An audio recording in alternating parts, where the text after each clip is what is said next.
நேற்றைக்கும் இன்றைக்கும் பல ஆச்சரியங்கள்ங்க. நேற்றைக்கு இன்றைக்கி மட்டும் இல்லை, கிட்டத்தட்ட ரிசல்ட் வந்ததுலேருந்தே பல ஆச்சரியங்கள் நடந்துக்கிட்டு இருக்கு. முதல் ஆச்சரியம் திமுக படுதோல்வி அடைஞ்சது. ரெண்டாவது ஆச்சரியம் கூட்டணி கட்சிகள்லாம் தாவேக்கா நோக்கி வந்தது. மூணாவது ஆச்சரியம் ஏடிஎம்கேலேருந்து பிரிஞ்சு ஒரு டீம் தாவேக்காக சப்போர்ட் பண்ணது. இப்படி பல விஷயங்கள் நடந்துக்கிட்டு இருக்கு. முக்கியமானது என்னென்னா அமைச்சரவை. இது பேசியே ஆகணும். கிட்டத்தட்ட இன்னைக்கு சேர்த்து 35 அமைச்சர்கள் பதவி ஏற்றிருக்காங்க. அதில் 7 தலித் அமைச்சர்கள் அப்படின்னு சொல்கிறாங்க. இது ஒரு நல்ல முயற்சி அப்படின்னு நம்ம சொல்லி ஆகணும். ஏன்னா இத்தனை வருஷத்தில் தலித்தில் அமைச்சர்கள் அப்படிங்கிறது ரொம்ப கம்மியாக இருந்தது. அதை கம்மிங்கிறத விட அதிக அளவில் அவங்க பங்கேற்க விடலை இந்த 2 கட்சிகளும். ஆனால் ரொம்ப எப்படி சொல்கிறது, சந்தோஷமான விஷயங்க. அவ்வளோ சூப்பராக இருந்துச்சு. தனபால் அவர்கள்லாம் பேட்டி கொடுத்துருந்தார். நல்லா ஏடிஎம்கேலேருந்து விலகிட்டேன், அம்மா அவர்களுக்கு இவங்க செஞ்ச துரோகத்துக்கு அனுபவிச்சிட்ருக்காங்க. இன்றைக்கி என் பையன் ஒரு நல்ல தலைவர் கீழே ஒரு அமைச்சராக இருக்கான். நல்ல அமைச்சராக அவர் செயல்படணும். என்னோடய வாழ்த்துக்களும் ஆசீர்வாதங்களும் அவருக்கு இருக்கும். நான் இப்போ ஃபுல் அண்ட் ஃபுல்லு ரெஸ்ட்டில் இருந்துட்டேன். எனக்கு எந்த ஒரு கட்சியும் இப்போ நான் எதுலேயும் இல்லை. நான் வீட்டில் ஓய்வு எடுத்துக்கிட்டு இருக்கேன் அப்படின்ட்டாரு. அவ்வளோ நிகழ்ச்சியாக அவர் பேசினார்.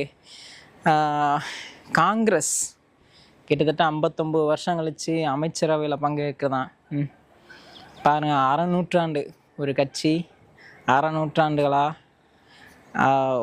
ஒரு அரசியலில் வெறும் ஓட் பேங்காகவே யூஸ் பண்ணிகிட்டு இருந்த கட்சி இன்றைக்கி அமைச்சரவையில் பங்கேற்று ஆட்சியிலையும் சரி அதிகாரத்துலேயும் சரி பங்கேற்க போது.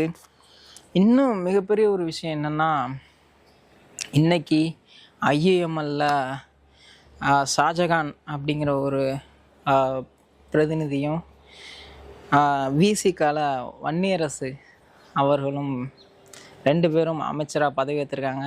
2 பக்கமே அவ்வளோ நெகிழ்ச்சி, அப்படி ஆனந்த கண்ணீர். அதை பார்க்கும்போது எனக்கு இந்த விசிகையில் திருமாவளவன் அவர்கள் அவரை வன்னியரசை கூப்பிட்டு போய் அந்த சீட்டில் உட்கார வைக்கும்போது எனக்கெல்லாம் கண்ணீரே வந்துருச்சு. இத்தனை வருஷம் எதுக்காகத்தான் போராடினாங்களா அப்படிங்கிற அந்த ஒரு மனசுக்குள்ளே அவ்வளோ இது ஒரு குறிப்பிட்ட ஒரு இதுதான். இதுக்கு மேலேயும் போவாங்க.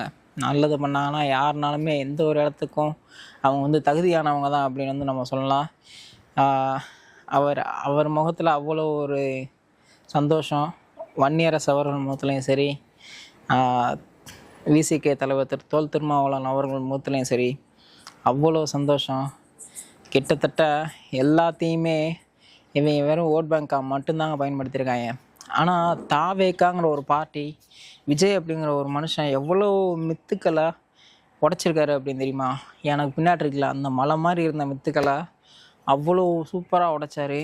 என்னென்னா, இனிமேல் நடிகர்கள் ஜெயிக்க முடியாது அப்படின்னு சொன்னாங்க, அதை உடைச்சாரு. இது நடிகரால் ஆரம்பிக்கப்பட்டது, இந்த கட்சி நிலைக்காது அப்படின்னாங்க, அதையும் உடைச்சாரு.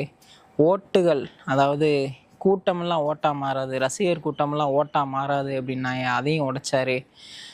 ஜெயிச்சிட்டாங்க, ஆட்சி அமைக்க முடியுமா அப்படின்னு பல பேர் பேசுனாங்க, அதையும் உடைச்சி ஆட்சி அமைச்சார்.